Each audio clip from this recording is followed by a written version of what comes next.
All right, welcome back, explorers. In today's Explainer, we're basically going on a massive cosmic road trip. We're tagging along on the latest stargazing adventure with our favorite space-curious trio, Nova, Cosmo, and Puffy. Remember how last time they figured out our sun is actually a star? Well, now they're setting out to discover exactly what our cosmic neighborhood looks like.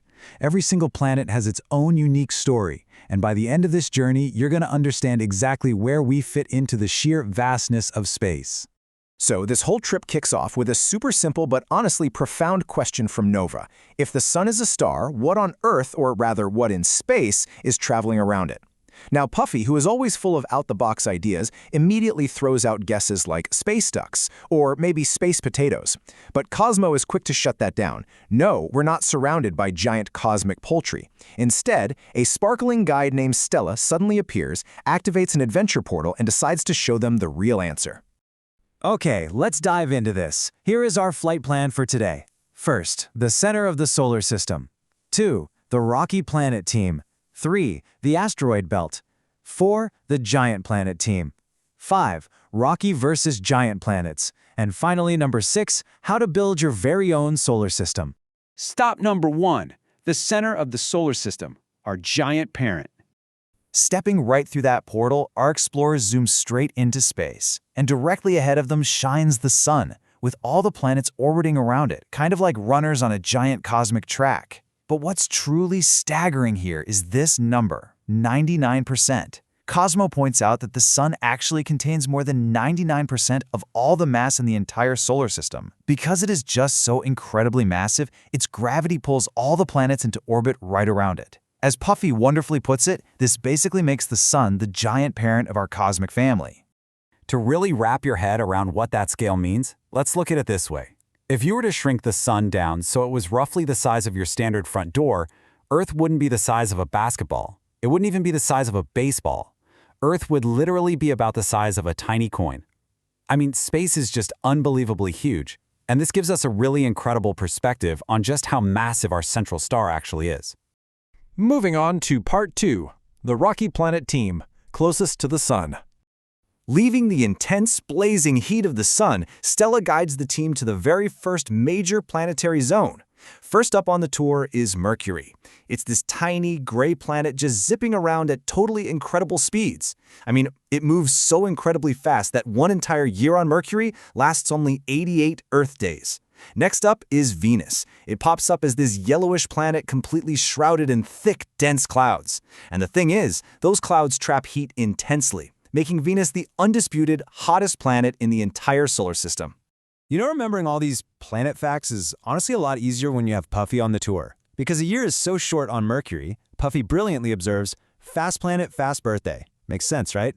And as for Venus, with those intensely hostile heat-trapping clouds, Puffy drops the absolute ultimate nickname for it, the angry toaster planet. So let's keep going and see how this builds as we travel a bit farther from the sun. We reach the 3rd and 4th members of the rocky team. Earth proudly spins into view, the only known planet in the universe that actually supports life. And just beyond us is Mars, a deeply mysterious, dusty red world, where scientists are out there actively searching for clues about ancient water.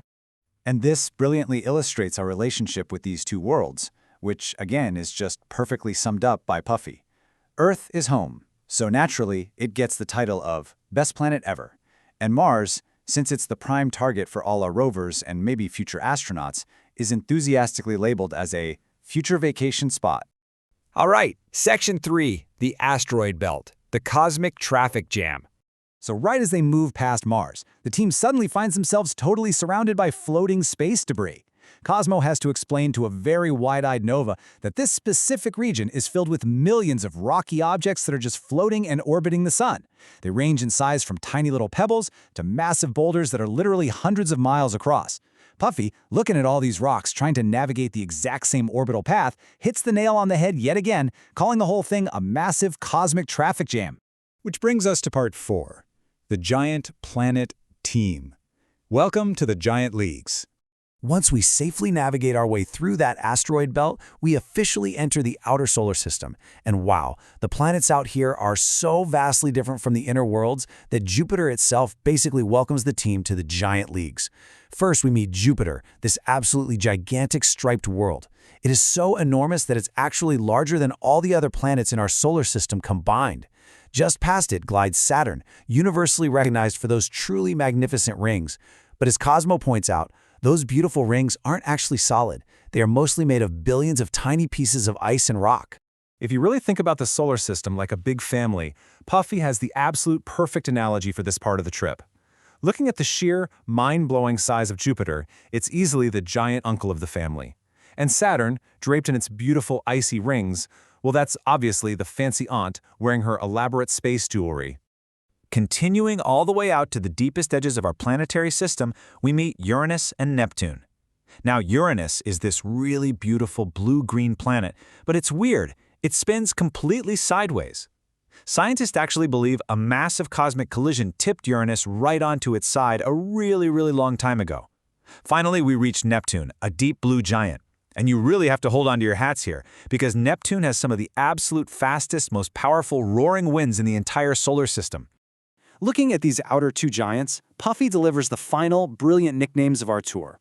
For that ancient, massive collision that knocked Uranus on its side, just a cosmic oops. And as for the totally extreme, roaring weather over on Neptune, wind monster confirmed. Okay, Section 5. Rocky versus giant planets, two main groups. Now that we've actually visited all 8 planets alongside Nova, Cosmo, and Puffy, it's a good time to pull back and look at the whole shebang. Why are the inner planets so incredibly different from the outer planets? So the crucial point here is this clear division. The solar system is essentially split into 2 main groups based on what they're made of. The inner rocky planets, Mercury, Venus, Earth, and Mars, are relatively small, they're compact, and they're made mostly of heavy rock and metal. Conversely, you have the outer giant planets, Jupiter, Saturn, Uranus, and Neptune, which are vastly larger, but they aren't solid rock at all. They're composed mostly of swirling gases and icy materials. It's really a tale of 2 completely different planetary neighborhoods. Finally, Section 6. Build your solar system science experiment. But hey, you don't have to just imagine all of this in your head. You can actually visualize these differences right at home. To build your very own solar system, all you're going to need are a few different-sized balls, or maybe some fruit, a bit of string, and some markers. The first step is to simply arrange your objects in order going outward from your sun. Make sure your smallest fruit or ball, representing Mercury, is the closest. Then space them all out, making sure your Neptune is the absolute farthest away. By picking something massive, like a watermelon for Jupiter and a tiny grape or maybe a peppercorn for Earth, you can physically compare their sizes. It really helps you start to feel just how uniquely diverse our planetary family is. Our explorers had an absolutely incredible mission today, so let's quickly review the core discoveries we made alongside them. We confirmed that the solar system contains exactly 8 main planets, all orbiting our massive central star, the Sun. We learned that the first 4 are our rocky neighbors, while the outer 4 are massive giants made mostly of gas and ice.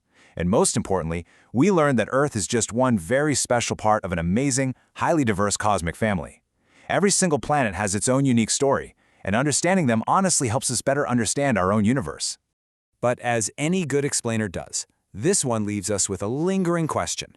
Nova realizes that, sure, we met all the planets, but there's a big mystery left unsolved.